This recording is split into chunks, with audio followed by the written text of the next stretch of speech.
I'm Pete Wright. And I'm Andy Nelson. Welcome to the next reel. When the movie ends, our conversation begins. Ballerina is over. Do you like to dance? I know a school where they teach dance. I could take you there if you like.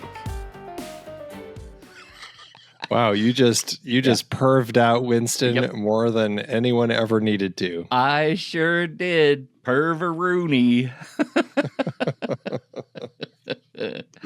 Ballerina. We're kicking it off with Ballerina. How did we get here? Okay, so we're covering this for two reasons. One, because we did the John Wick series, and now that there's a new movie out, we decided let's add on this new film to that series of episodes that we had already discussed, John Wick 1 through 4. And here we are doing Ballerina.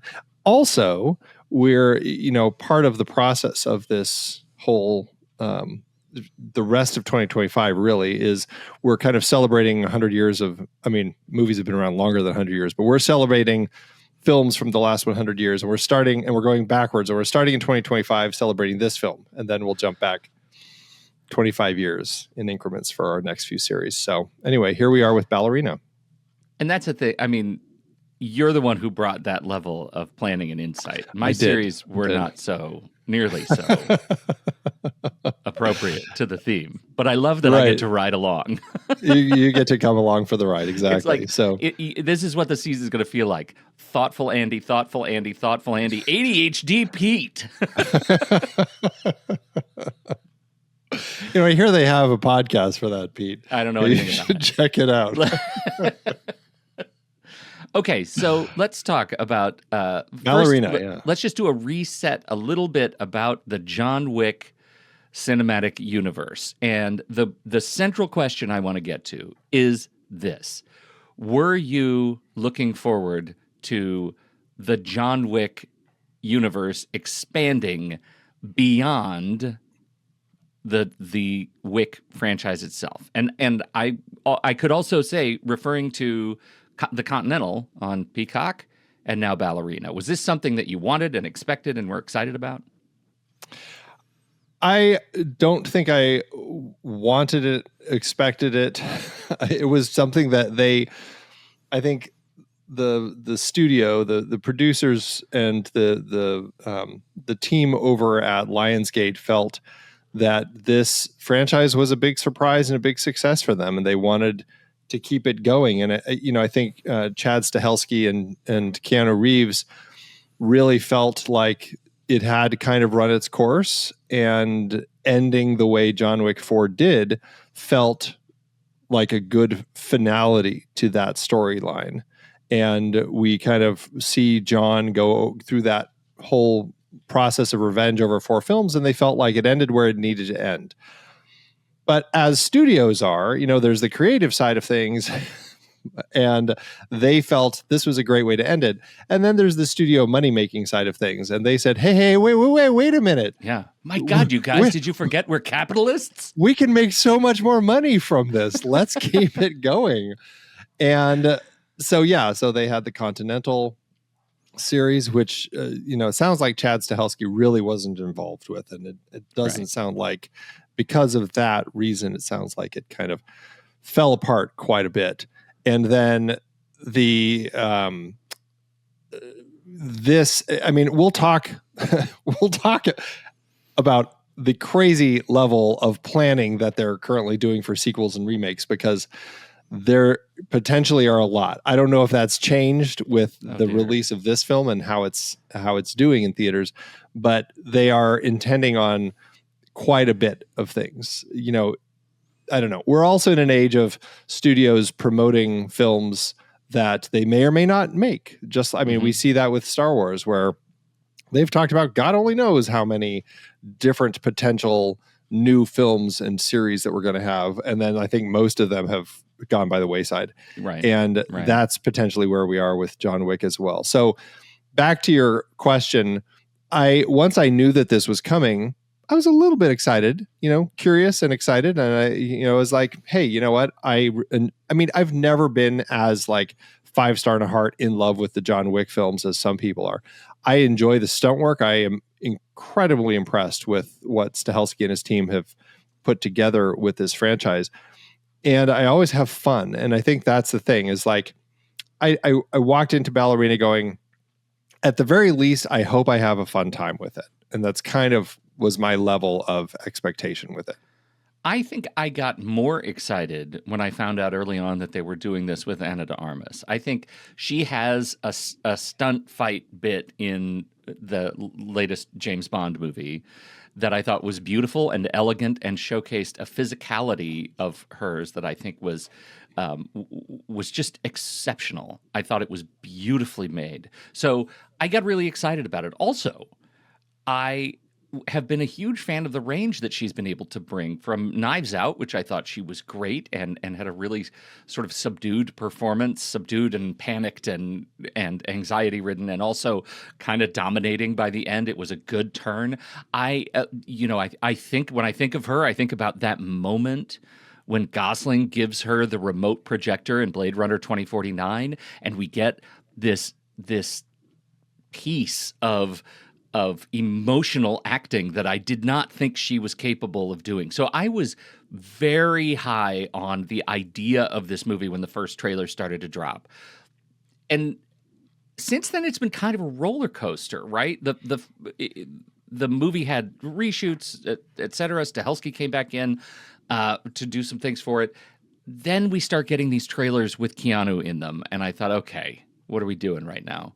Does the studio have faith that the franchise can exist beyond Keanu Reeves or not? I started losing hope a little bit, I got to tell you. And then I saw the movie, and that's where we are today. So, well, what do you think? I mean, that's interesting. I just want to continue that thought first because it's an interesting element. I mean, and I Had think you not Amazon considered that? Oh no. Okay. I definitely think that, but I think that it's interesting just to kind of like look at the idea of these franchises that are being made, and especially when they are the foundation of the franchise is a person. Jason Bourne, we kind of had a struggle when Bourne Legacy came out, even though it's still kind of in that world, right? James Bond potentially is going to run into similar sorts of issues with Amazon now at the helm. And we know their penchant for turning franchises that they buy into TV series. And we've already heard potential chatter about some side character James Bond shows. And I just don't know how well those would do or if people want them. And this is exactly the same thing here. It's the John Wick franchise, right? Yeah, it was never born the universe of the Continental or of the High Table, right? It is the John Wick franchise.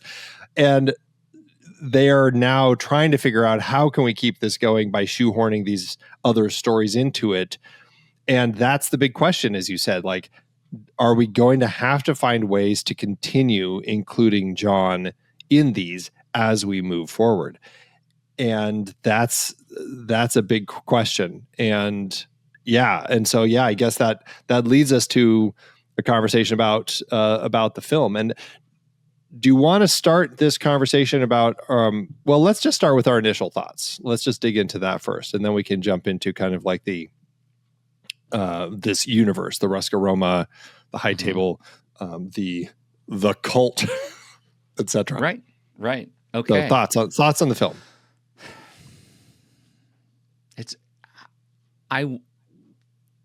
There's so much of this movie that I think is solid. Like the way the movie moves is generally good, if clumsy.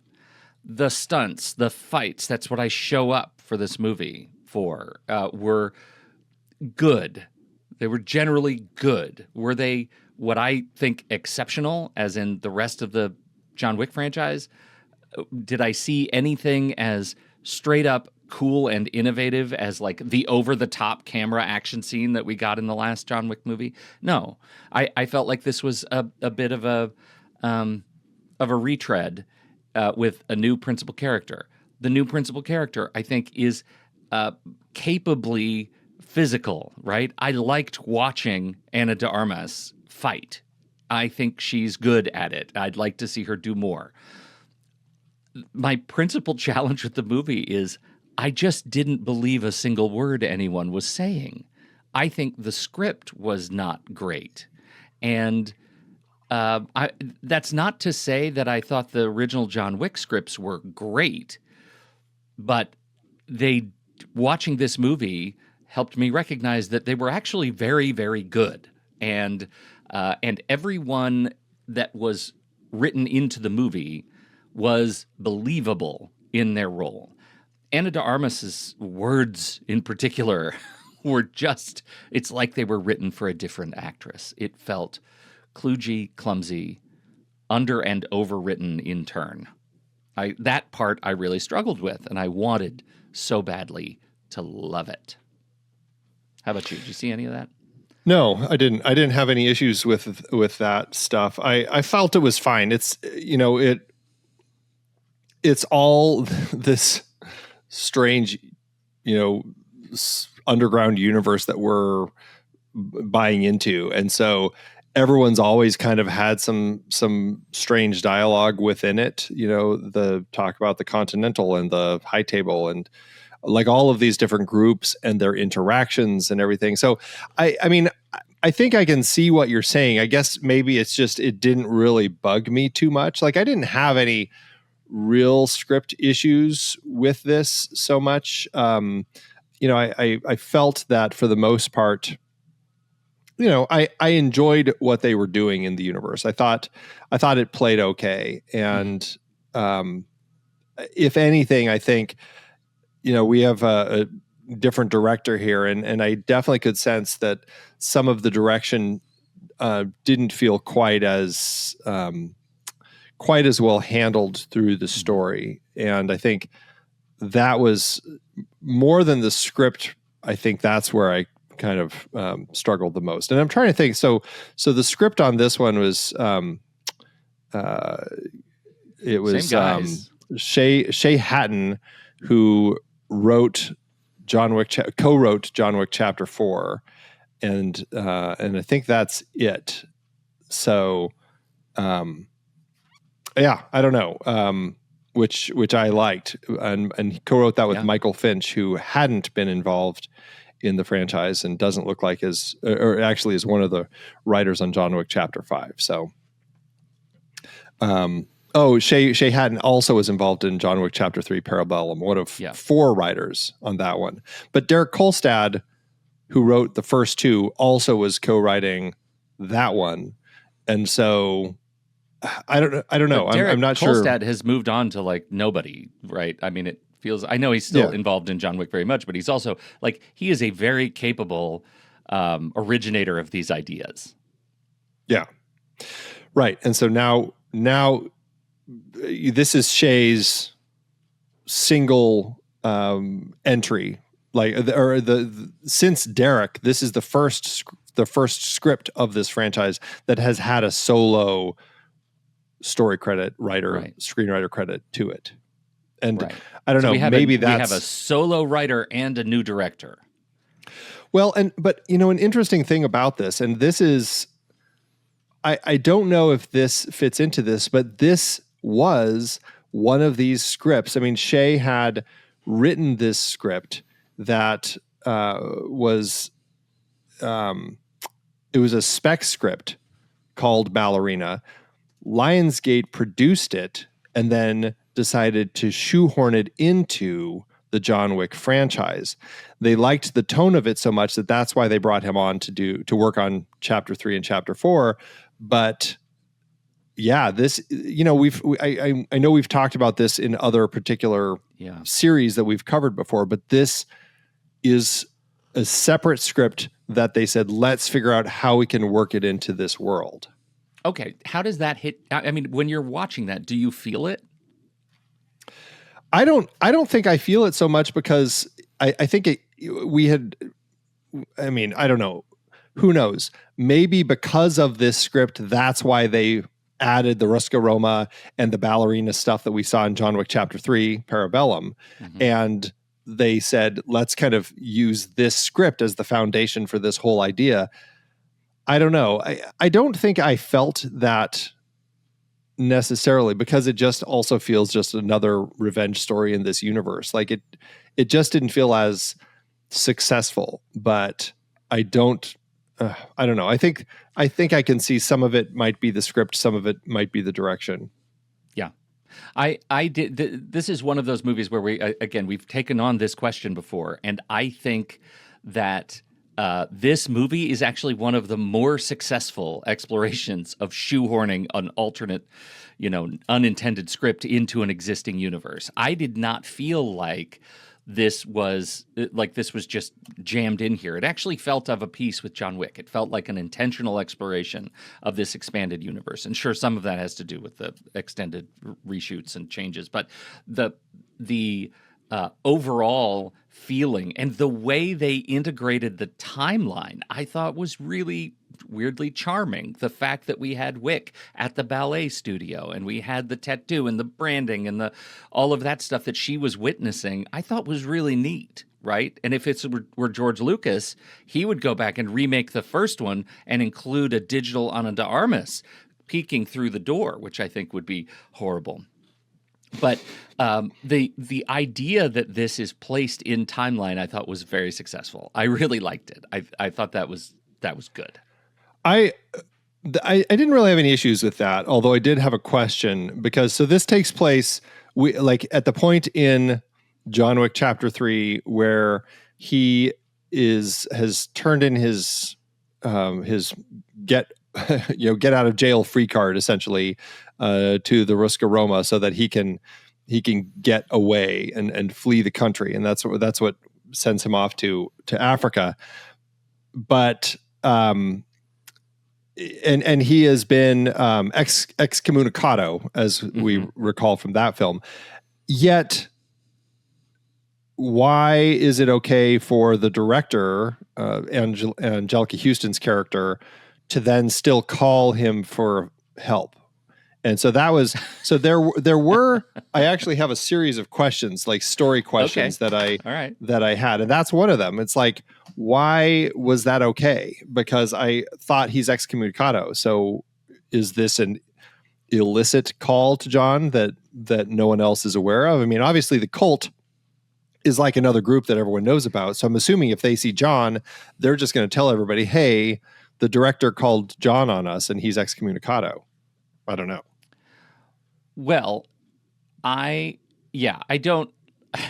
I think you have a really good question. That's a good question, a good foundational question, and I didn't spend a whole lot of time trying to unravel those particular questions. That one in particular felt to me like, and I'm sure this is faulty logic, like wasn't excommunicado. It just means he is. Like he can't count on her for help, and everyone's out to get him, and he can't go into the Continentals. But that doesn't mean he can't be called upon to clean up a mess. I mean, I think that's the way that I think your writing, version of it in your head is exactly probably what they said in their writer as the writing team, or as Shay. And let's be clear, that's sloppy, right? For a universe that is generally pretty meticulous, that's a little bit sloppy and hand wavy, but that's what was in my head. I didn't have a huge problem with it. All right, so other questions I have. Do you want me to just go through these? Yeah, let's do this. Okay. This is good. All right, so so so the story is set up. It's hard to even ask the questions. No, I feel like I've got to do some setup, right? Yeah. So we know that Eve, her dad Javier they had been raised as part of the cult and fled, right? Mm-hmm. And so the cult hunts them down and kills him, right? And she flees, but the cult still wants her back because she's one of theirs, and blah blah blah. They have this whole thing. And maybe this is just a story of the sense of world building that we have here, but so if he was he was Ruscaroma. Sorry, he was Ruscaroma, and there is this 1,000 years of peace that they had been talking about, that they had between the cult and everyone else. So if they kill him, is the cult? Yeah. So yeah, I said all that wrong. So he's Ruscaroma. His wife is the cult, and the cult wants the daughter, and he kidnaps her, and so they kill him. So wouldn't that already be like some form of conflict, like with this 1,000 years of peace that they're interrupting? And and it's like, are they creating like this sense that the cult is so powerful that they can still get away with this and no one is going to respond? Well, that's interesting because, again, headcanon. I got the feeling that this was considered their mess, the cult's mess, and they were going to take action to clean it up. They weren't. Wait. This being Javier, or this being kidnapping the girl and trying to escape? And so that, given other things that are naturally taken care of in the John Wick universe, that would have been written into the doctrine of the 1,000 years of peace. We're going to take care of our own business, and you can't grudge us for that. This is considered our business. We're going to take care of it. So the fact that Javier, even though he's Ruscaroma, the fact that he kidnaps, or he and his wife, presumably together, they try to make off with their daughter. The wife gets caught and killed for this. And so... But she was cult. It's odd that Ruscaroma still has no say in that situation when they kill one of Ruscaroma's own. I'll give you odd. I'll give you unexplained. But I also think that they saw the girl as cult property, and they wanted their property back.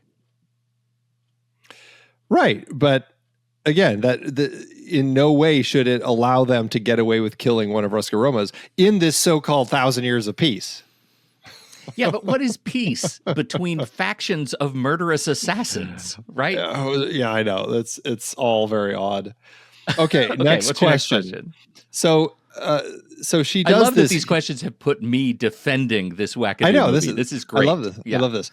Okay, so early in the film, once we've met Eve and she's started this world of becoming an assassin, we see her go on a hit, or let's see, is it the hit, or is it when? Now, see, it's been long enough where I've seen this. I'm trying to remember.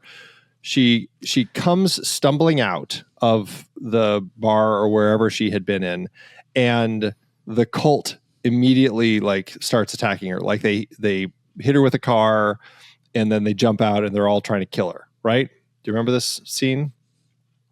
Was this before or after the ice dance club? The dance club, I think, is that was her first mission, where she's sent to get this girl. Right. So she protects the girl. This is later. And it starts like she had just finished killing everybody, right? Mm-hmm. So we see her in like a bathroom or something, looking at herself, and then we see that there's dead bodies on the floor, and she walks out and there's dead bodies. There's dead bodies. So she sees everybody. And then she walks outside, and that's when she's crossing the street, and this car comes out of nowhere and just hits her, and then they try killing her. And that's when she learns that these are members of the cult. Mm-hmm. Why, at this point, are they trying to kill her? Like, it literally looks like they're targeting her, and there's nothing that had been set up as to why they would be targeting her at this particular point in time. Okay, headcanon response. The place where all the bodies are, we're all cult members. That's why they're all dead. She was in a cult facility. But that wouldn't make sense, because she's on a mission per the director, and the director knows that there is this long-standing truce that they have with the cult. They're not going to go in and kill anybody that's cult. Oh, Andy, you might have me on that one. You might have me on that one. What I was going to say is the assassin Uber was late for those last guys. They just were tardy for the party. Okay. All right. But I don't. I think you're right. You one-upped me. You went one step back, and she would have known. Why would she have done this? Unless that's part of the setup. We're to understand that it was the director who assigned an anti-cult mission when she shouldn't have, and that's what gets everybody mad at each other. I don't know. All right. What's your next question? I struggled with that one. The next one. This was a weird one. She goes into the Continental to protect this guy. This is Norman Reedus's character, he's also an assassin, and he's trying to escape the cult with his son. He is the son of the Chancellor, who is Gabriel Byrne, who runs the cult. He's trying to escape with his daughter, but the cult wants them back. So she has gone in there of exactly what happened 20 years ago. Right, exactly. Yeah. So she's in here, she's going to kill him, and then she sees the kid and is like, oh, I guess I can't do this now. Other people use this as an excuse to come in and start shooting the place up, right? Mm-hmm. And they're cult members.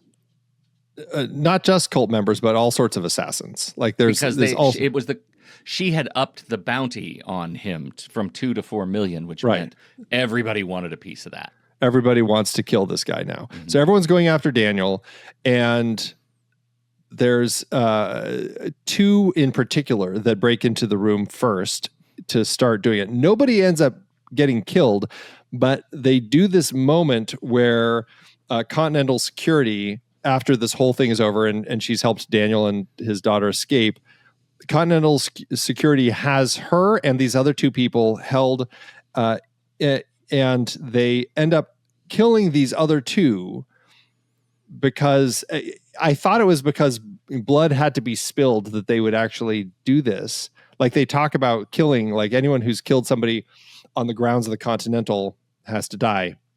These 2 people didn't kill anybody. Everyone ended up making it out, and they don't kill Ballerina. Eve because she was only protecting herself. Do these other 2 people get killed because just for the simple fact that they started it? Like, I wasn't quite sure. I think it's playground rules in the Continental. That's what it is. They started it, and so they're dead. All right. Here's another one.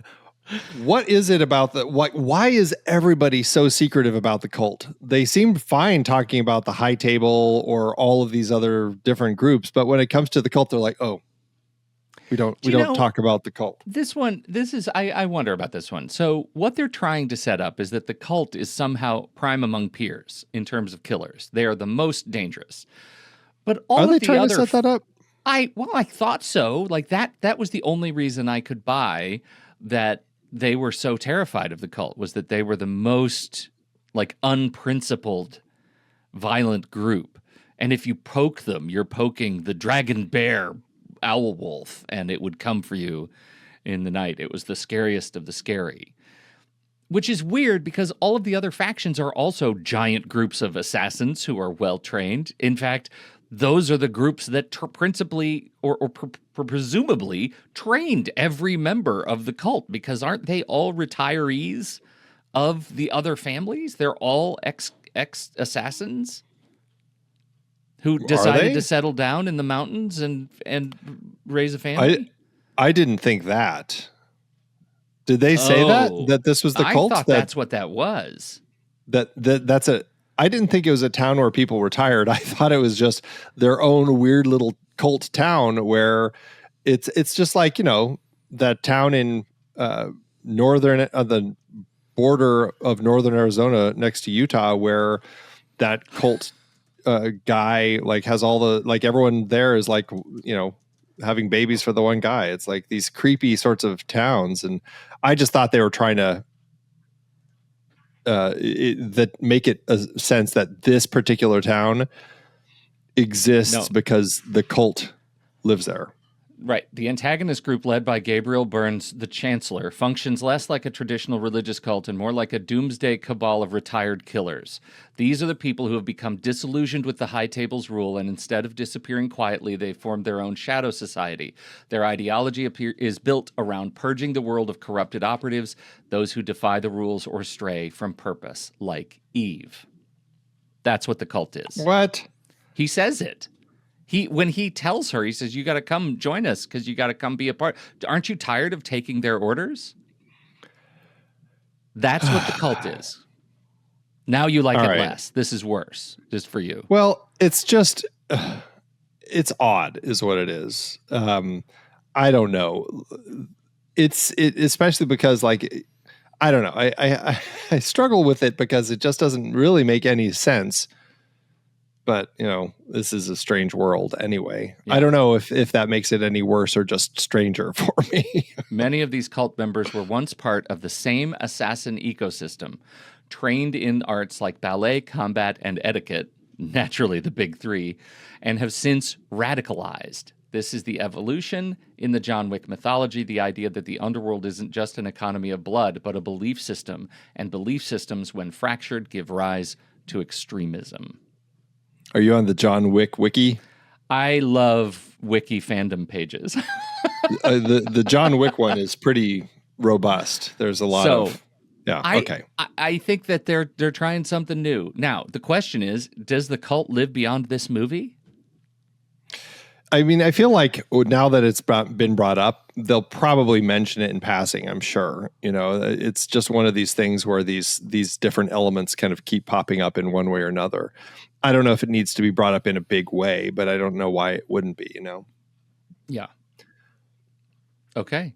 So there you go. All right. My last question. How does Winston end up at the police station in the first place? Like, was he tracking her? Like, what about that moment makes sense as far as him just showing up suddenly to pick up little girl Eve at the beginning after she escapes when they kill her dad? I think that question is important, but also kind of answered in the fact that Winston, as the proprietor of the Continental, is sort of a character of magical realism, right? There's stuff that he's allowed to know because of his network and his system that we don't get to see, but it makes him look like an oracle. So it does. I honestly never questioned why he ended up there, because he kind of knows everything that happens in the world of assassins. So why wouldn't he know that there was this attack and that the girl survived and that he could maybe make use of her someday? I can see that. I also think that there's some level where some of these different parties can use Winston as a vessel for getting things done because he's theoretically neutral, right? Right. And it's entirely possible that in this whole, you know, even though there's this 1,000-year peace in this, there's still kind of this conflict between Roscaroma and the cult, particularly because the cult killed this Roscaroma member, Javier. It's entirely possible that the director had been kind of tracking all of that and told Winston, I need you to go pick up Eve and bring her here. Like, that's possible. Mm-hmm. Yeah. It's all part of the network that Winston is kind of at the middle of.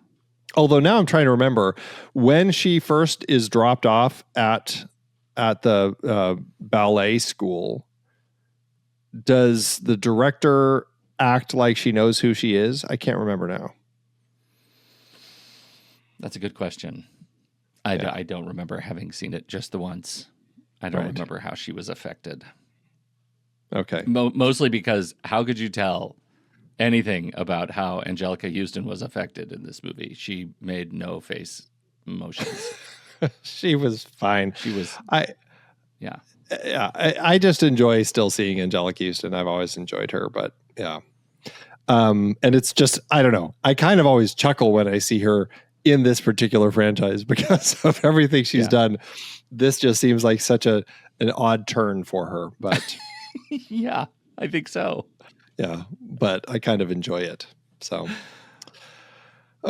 yeah. All right. Well, okay. So let's talk a little bit about just the story. And I mean, a lot of these questions were the story and story issues with the questions. story, but also some of the direction. And then I think that we definitely want to talk into some of the stunt work, because that's clearly what this franchise is probably most known for.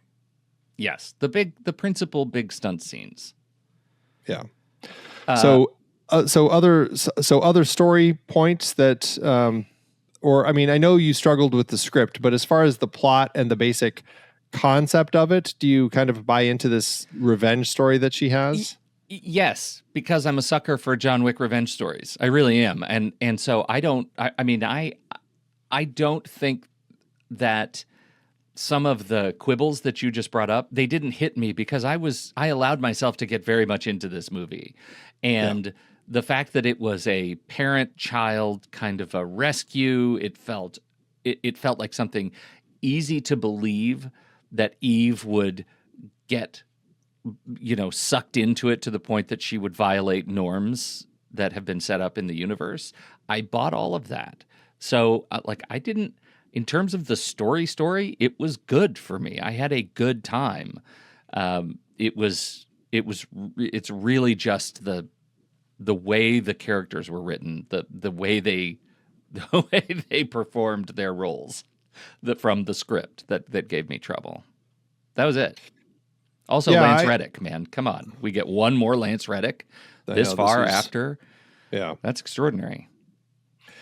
I think I largely agree with you. I enjoyed the story, the concept of this. Again, I felt like Shay had done an able job of adapting his previous script into this world. Like, I felt like this felt like it kind of fit in with all of this, and so I enjoyed this different revenge story that we had and the way that it played. I definitely do have some of these, like the quibbles are going to be ones that will always pop up in my head as I rewatch this, because things just aren't necessarily always going to make sense. I felt like, if any of the John Wick stories, I struggled with just kind of some of the story concepts. This one seems like the one that is probably going to give me the most trouble. Yeah. But I mean, yeah, I agree with you. I still enjoyed it. And I don't know if I had as much struggle with the script as you did, as we've already said, but I do think that there's, it's understandable. And I think perhaps that, gives us room to chat a little bit about Len Wiseman. We've talked about Len's films a few times because we've discussed both Live Free or Die Hard when we did our Die Hard series, and we did the entire Underworld franchise. And so, of which he directed, I think, 2 of the 5, and then he was producing the rest of them. Mm-hmm. So Len Wiseman in this particular world, I can see why they would say, yeah, let's bring Len along, because the Underworld films are kick-ass female protagonist in a world full of crazy action sequences. Live Free or Die Hard is another, crazy John McClane story. Mm-hmm. So, yeah, I mean, does this, it seems like it should fit for Len Wiseman to jump into this world, but for some reason it didn't completely work for me. I know. And it's really interesting, because I think after the John Wick movies, I think so highly of Chad Stahelski, and knowing that there were 3 reportedly 3 months of reshoots with Stahelski uncredited at the helm and Wiseman not involved at all.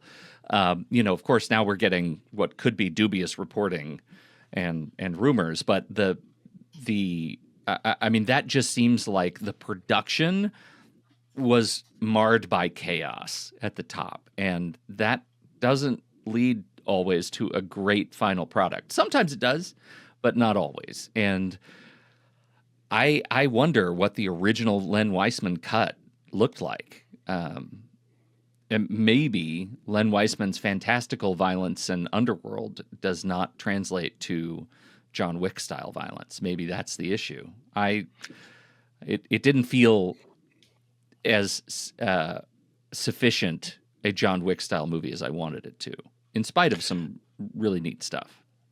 Yeah, and it's always tricky when you hear these stories because, yeah, there were stories about several works of reshoots and Stahelski 2 to 3 months of reshoots, refilming the majority of the movie without Wiseman around. But then they've both refuted it, saying it's just 2 weeks of additional photography, and Stahelski oversaw it with Wiseman. You hear all these different kind of conflicting reports, and I think to some extent it's the studio media managing to make sure that everything sounds copacetic and that things are going to all be okay to get people to come to see the film instead of making it sound like a disaster. But so it's always hard to gauge, and so we're just left kind of looking at what we have. And yeah, I don't know. I don't know. I struggle with just the idea, and it makes me wonder, like, is the Keanu Reeves edition one of the things that they decided to do to reshoot? It makes us cynical, I think, for thinking that, but I wonder that too. Yeah, that this was a move that came because they didn't have faith in the original direction. Although as I look, it looks like Keanu Reeves was one of the early people that had said was going to be coming back to kind of continue. But who knows? Was he involved in that final fight, or was it just the moment in the ballerina school? I don't know. You know what I hate so much about it is that, I wanted Eve to be a badass. I wanted her to be a complete badass. I wanted her to be sufficient to do the final stuff without aid of John Wick in a sniper nest, right? And we didn't get that. And that felt so catty, right? It was just like why? Why did we not get that opportunity to see her ultimately succeed without aid and pay the price? Well, but you're making it sound like he contributed a lot more to the aid than he really did. Like, she does most of the work.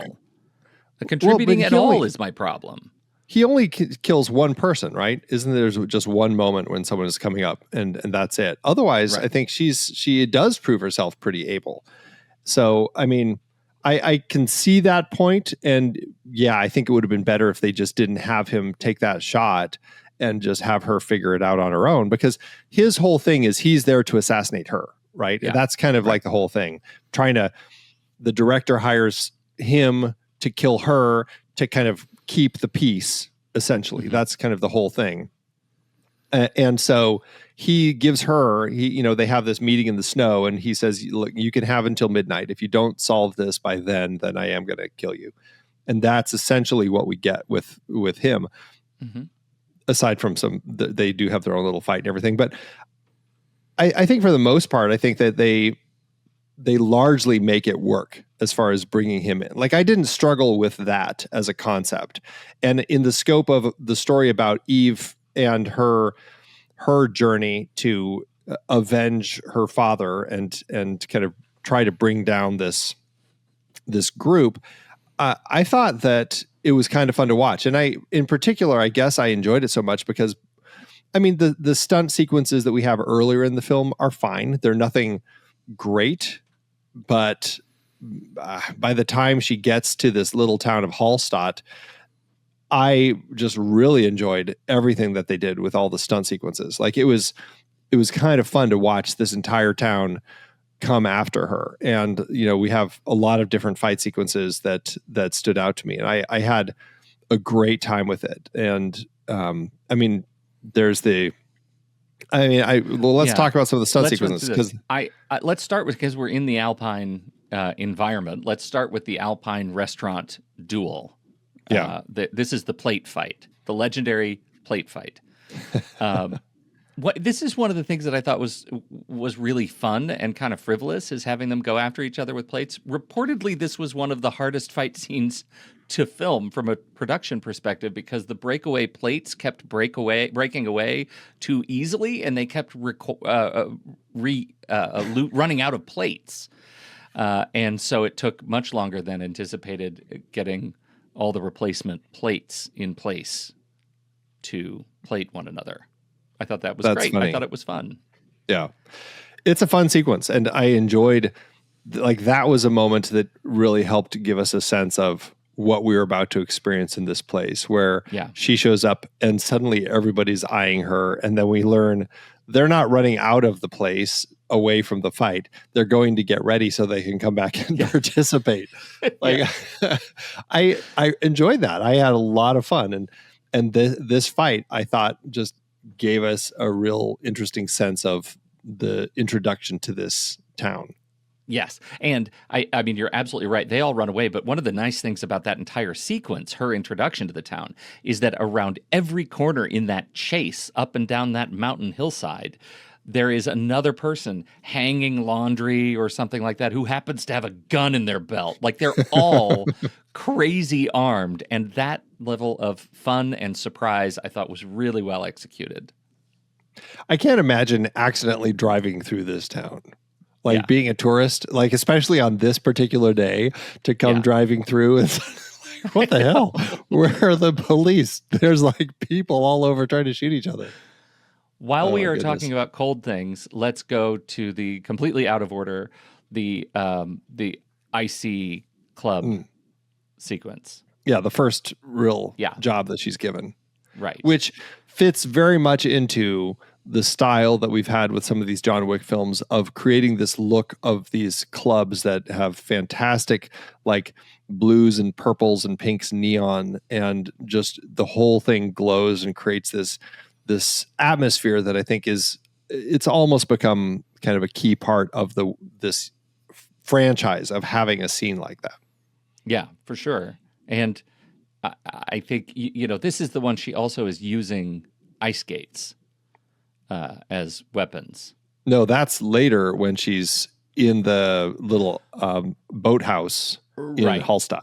You're right, which was also fantastic. Like that was a really inventive kind of use. And I think it does, one of the things that Wick does very well is it makes it look hard for our protagonist to do their job. Like she was stumbling and sliding around and still able to ultimately do it, right? It made her work. And I think that was really great. But yes, you're back to the icicle place. I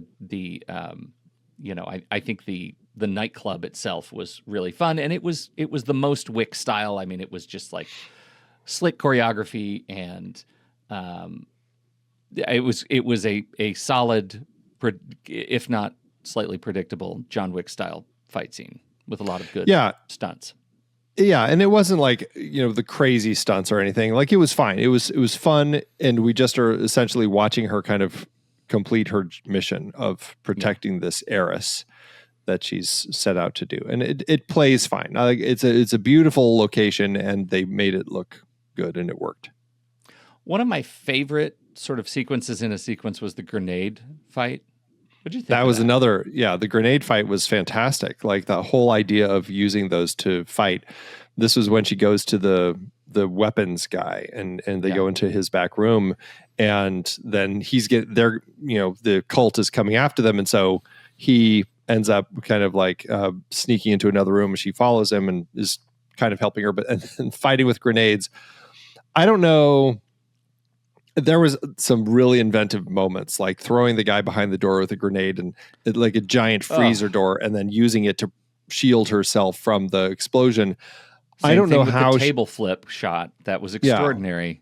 I don't know how it's interesting. This is a world where as long as there's something between you and the grenade, apparently it's not going to damage the thing between the two of you.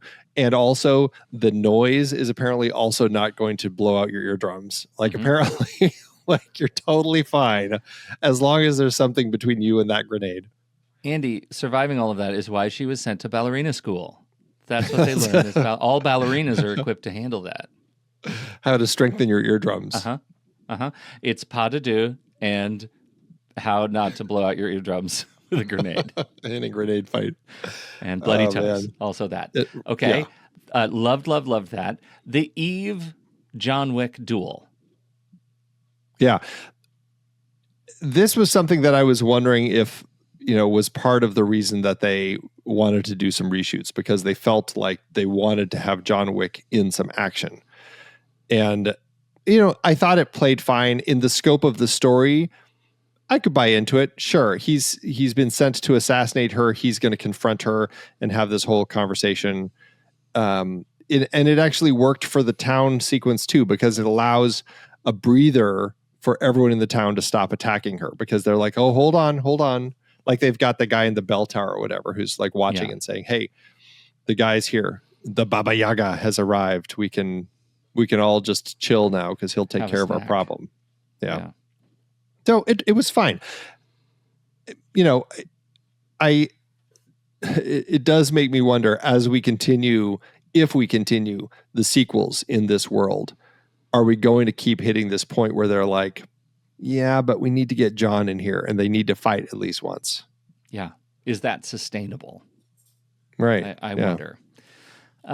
I do like I like the fight because it is this combination of action and sort of mentorship. Weirdly, like we've already had that exchange with her asking him much earlier in the film, "How do I do what you do?" And he says, "Looks like you already are." Yeah. And I don't know how he knows that. Like she really is just dancing and falling on her ass all the time. But I think that. I like that mentorship arc. I think that's fun. I find that this fight itself, I don't know, does it strain credulity as much as all of your quibble questions from earlier? I just felt like if John Wick really wanted to take her out, he would have done it much faster. Well, I think that's the thing, is like, I don't think he does, because I think he recognizes her as somebody who's like him, just looking for resolution to something that, you know, somebody else brought upon him, and so he wanted his revenge, and he recognizes that in her, and I think he's hesitant, and so I think I absolutely think that he could have taken her out very easily if he wanted to, but I think that's just, you know, part of his character. Fair. Yeah. It's, you know, it's not I struggled with it, but I enjoyed what they did with it. And I think that's where I landed with it overall. Like I think the Cult is like the dumbest name that they've come up with this in this entire franchise. I think that they could have done something so much more original than just call it the Cult. But I liked this idea. And I mean, honestly, I had fun with the story. Like, I think there are some fun action sequences that made it a very easy to watch film. It's the least of this franchise thus far, but I still had fun with it. I think the measure for me is, if I'm going to sit down and watch the John Wick franchise, as I am known to do, will I throw this movie in the continuity? And the answer is absolutely yes. Like, I will. Sure. It's part of it. It's part of John Wick's story. It's part of the universal progression. And I'll watch it again for sure. Is it? Yeah. But like you said, is it great? No, it's not great. But is it worthy? Sure. Yeah, sure. I think it's fine. And I'm curious to see if they continue it. So, hope they do. I still haven't watched The Continental. It got a little bit panned in my social circle of. Well, Chad Stahelski himself panned it. He was pretty verbose about his opinion on the decisions that they made with that, and the fact that he was not really even consulted for any creative opinions or anything, and just kind of like they went on and did it, and it is what it is. But he was. Did you watch it? I didn't. Yeah, I feel like one of us should take that on. Go for it. You're not gonna fight me. I'm not gonna do it. Please fight me over it. All right. Okay. Well, we'll be right back. But first, our credits. The next reel is a production of True Story FM. Music by Pete Didn't Pick It, so I'll read this later. I forgot. I totally forgot. Good job, Pedro. Outstanding.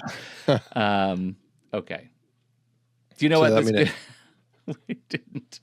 We also didn't mention the flamethrower sequence, like the big finale sequence. We didn't talk about. Well, yeah, the flamethrower sequence, I mentioned it, but then we changed topics very quickly. But it's absolutely gorgeous. I mean, it was a stunning sequence to watch of just this massive amount of flame shooting at people. Like I loved watching the sequence. It was just glorious. And again, just goes to show that they really pushed to up their game with their different stunt sequences. And I was just listening to Smartless, and oh my goodness, it wasn't Stahelski. Who's the other big time stunt guy that we talk about sometimes? That's gonna hurt my head. Anyway, he was talking about how just the technological advancement to these old school stunts like falls. Falls are now done with crazy wire rigs and deceleration rigs, and just being able to jump off a 10-story building and land in a mat is an old school skill that some people don't have anymore in the stunt business.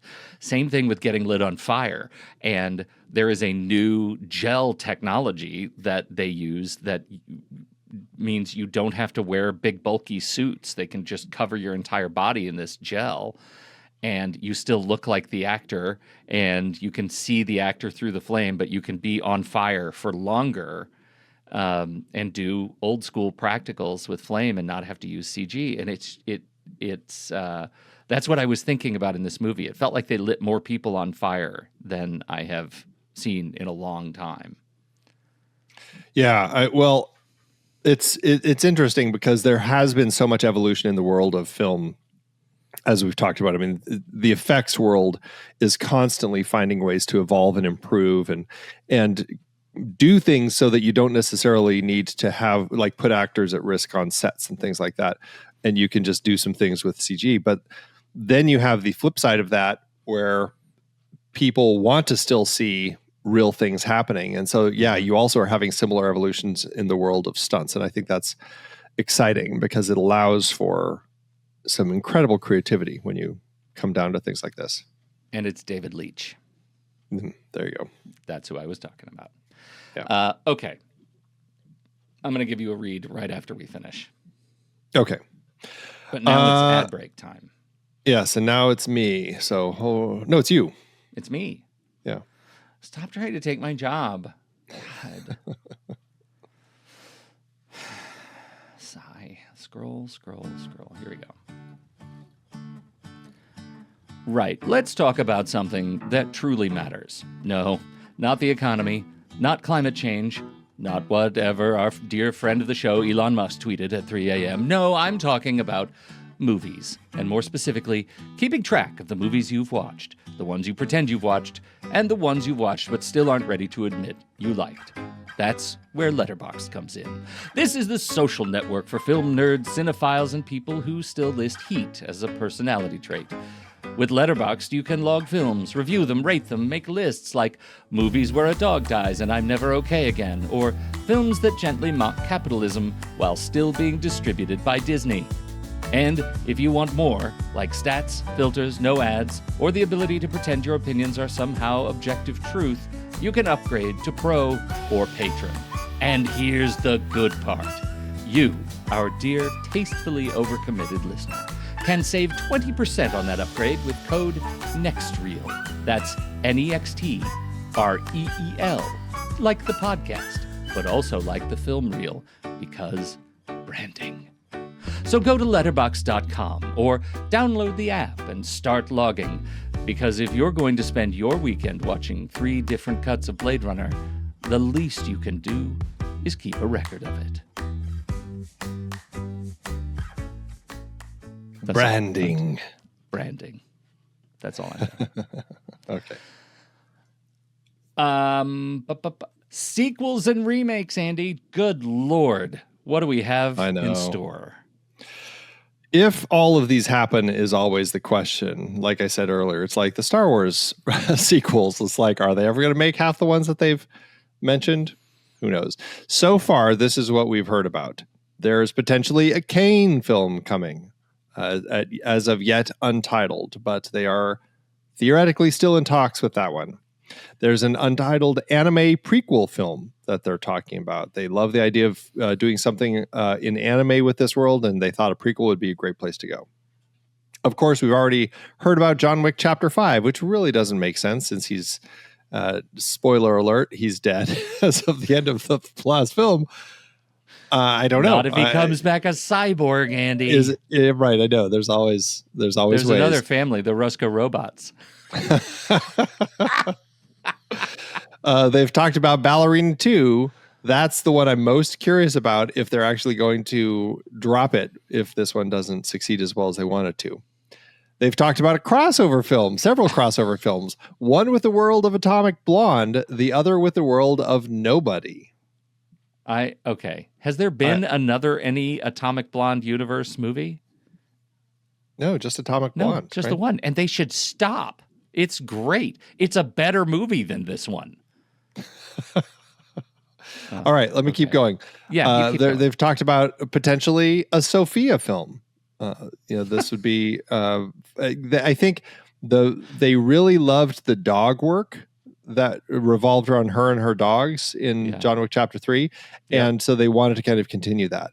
They've also mentioned the Bowery King film, following his world of kind of like the homeless world of homeless assassins. And last but not least is another TV series potentially called John Wick, Under the High Table. And I think the idea with this one was that it was going to be further exploration of where things go with the high table after the end of John Wick Chapter 4, as far as like the control and who's running things. And I think that was the idea for that one. I can see that, actually. I could see that being kind of a Succession style, like power broker show. Yeah, that would exactly be how it would play. And I think that, I mean, if Stahelski is involved and behind it and kind of involved in kind of the plotting and planning, maybe it would be worth it to watch, Mm-hmm. Yeah. Okay. How is it, let's see, doing in award season? Is there anything worth talking about yet? Surprisingly, there already is. It's already had one win with one other nomination at the Golden Trailer Awards. This just happened. I'm not exactly sure when their window of time was, but it crossed over enough where their trailer was nominated for Best Action Trailer, and it won Best Action Trailer, and then it was also nominated for Best Summer 2025 Blockbuster Trailer, but it didn't win that one. It lost that one to Mission Impossible: The Final Reckoning. So, sure, okay, I guess I can see that one. And then it also, Ana de Armas has already been nominated. There's a new award that I didn't realize. We've heard of the Critics' Choice Awards. Of course. Well, apparently they were jealous of the Saturn Awards getting all the buzz for all of their great praise that they were doing for genre films. Well, the Critics' Choice now have what is called the Critics' Choice Super Awards, which is it because of superhero films? I don't know. But it's really the stupidest name. Anyway, they've announced nominees. The actual awards haven't happened yet. So right now, Ana de Armas is nominated in the Best Actress in an Action Movie category, along with Anya Taylor-Joy for Furiosa, Mad Max Saga, Kayleen Spaney in Civil War, Kirsten Dunst in Civil War, June Squibb in Thelma. I love that she's in there. And Emily Blunt in The Fall Guy. So interesting. Yeah, we'll see. We'll see what ends up happening with that one. I don't know. It did not write down when the nominees were just announced June 11th. So I don't know when the awards are. Anyway. Fascinating. Yeah. Okay. Well, here's where we talk about numbers that I imagine we probably don't know enough about yet. Yeah. Well, Wiseman had $90 million to make his addition to the Wickiverse. It's been a while since we covered this series, but as a refresher, the first one cost $30 million, the second and third $40 million each, and the fourth one cost $90 million, just like this one. Was that a risky budget for the first film of the franchise to not feature John Wick as the lead? Remains to be seen, as it's still in theaters. The movie opened June 6th opposite Dan to Dan, Evil Eye, Dangerous Animals, The Ritual, I Don't Understand You, and the limited release of The Life of Chuck. The movie opened in second place, unable to dethrone the Lilo & Stitch live-action remake. but pulling ahead of Mission Impossible 8. So now we are recording this on Friday, July 27th, 2025, as we like to keep our July clear to rest a bit. So as of today, the movie's earnings is just under $53 million domestically and just over $53 million internationally, for a total gross of just over $106 million. Right now, that puts it with an adjusted profit per finished minute of $130,000, so it looks like it's barely breaking even. But having already dropped from second to now fifth place after its first week, and taking into account all the prints and advertising costs that we rarely get access to, this is looking like it's going to be the weakest entry in the franchise. I guess we'll see if John Wick fares any better. Who knows? But this might actually convince the studio there's no financially viable way forward unless John Wick is the protagonist. So we'll see how things go. Is there a rough way to guess prints and advertising costs based on production costs of the film? It can. Sometimes they say, half it and it's that much. Sometimes they say double it. It's all over the place as far as what it can be. With big budget movies in particular, they say it could be as big as the budget for the film was.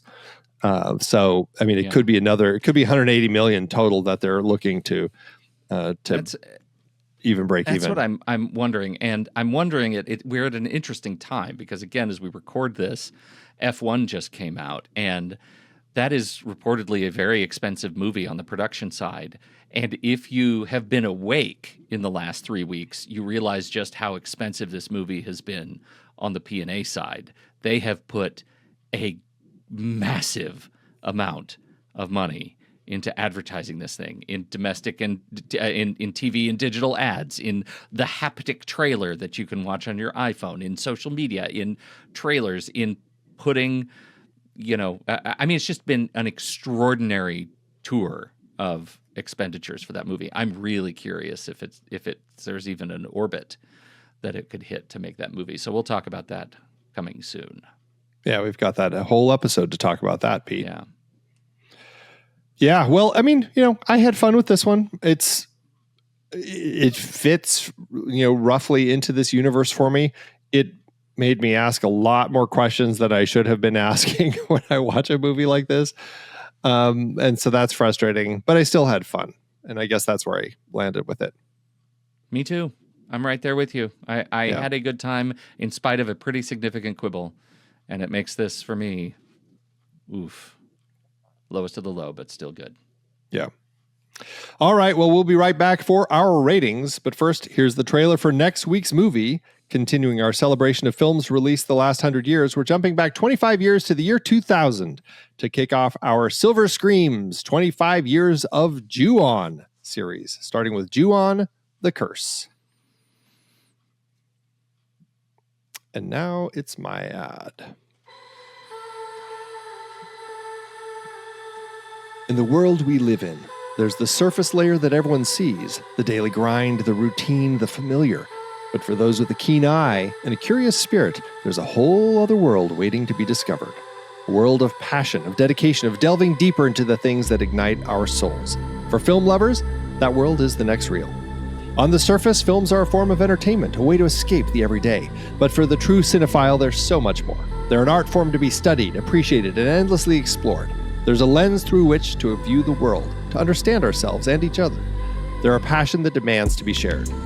That's where the next reel comes in.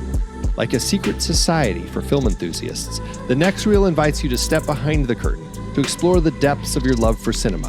Our team of expert guides, trained in the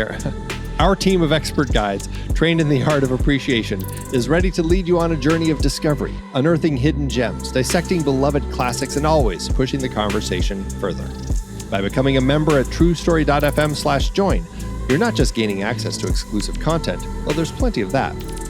With monthly bonus episodes, you'll dive deep into the heart of cinema. With early access to ad-free new episodes and a personal podcast feed featuring in-episode bonus content, you'll always be one step ahead, privy to insights and perspectives you won't find anywhere else. You'll hone your craft with...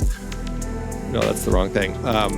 You'll witness the magic unfold in real time with access to live stream recording sessions. And in the exclusive Discord channels, you'll find a community of kindred spirits ready to engage in lively discussion, friendly debate, and share a celebration of the medium we all adore. And the best part? Membership starts at just $5 a month. For less than the price of a movie ticket, you can gain access to this rich world of cinematic exploration. Or for the truly dedicated, an annual membership at $55 offers even greater value. But more than anything, your membership is a declaration of your love for film, a sign of your commitment to supporting the podcasts you love. In a world where surface level takes often dominate, you'll be part of a community dedicated to preserving and promoting the depth, the complexity, and the sheer magic of the movies. So are you ready to take the leap? To dive beneath the surface and explore the rich, rewarding world of cinema that awaits? If so, then don't hesitate. Head to truestory.fm/join right now and become a member. That's truestory.fm/join. Because with the next reel, loving film isn't just a hobby, it's a way of life. Letterboxd, Andrew, letterboxd.com/the next reel. That's where you can find our HQ page, and this is where we assign stars and hearts that have been meticulously accounted for across the arc of our lives in measuring, rating, and reviewing film. And as we know, there are a limited number of stars, and you have to say where you're taking stars away to rate this movie. I'm still carrying on. What are you going to do with it, Andy? I'm going to give it 3 stars. 3 stars and a heart. I had fun with it. You know, it's an enjoyable film. It's got some parts that, you know, I struggle with, but it's still going to be an easy one to revisit. So 3 stars and a heart feels appropriate. It's exactly where I am, too. Exactly where I am. Those 2 stars, they fall from the script, but everything else was solid. I had a good time. Yeah. Well, that averages out to 3 stars and a heart over at our account on Letterboxd at The Next Reel. You can find me there at Pete. No, you can't. You can find me there at Soda Creek Film, and you can find you can find me there at Soda Creek Film, and you can find Pete there at Pete Wright. So what did you think about Ballerina? We would love to hear your thoughts. Hop into the Show Talk channel over in our Discord community, where we will be talking about the movie this week. When the movie ends, our conversation begins.